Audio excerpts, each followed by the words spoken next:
Hello, in this video I'm going to show you how to enable or disable lock screen widgets when the iPhone is locked. So today in front of me is the iPhone 12 with the iOS 17.4, but it really doesn't matter which iPhone you have or which version of the iOS you have, it is all going to work the same on every iPhone.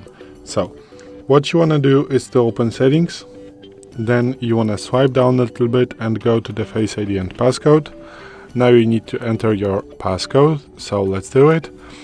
Then you want to swipe down a little bit and go to the allow access when locked. So you have something like here, the lock screen widgets. So now they are disabled and now they are enabled. You just need to tap this button. When it's green, it means it is on. When it's locked, when it's gray, it means that it is disabled. So this is it. Thanks for watching, I hope this video helped you.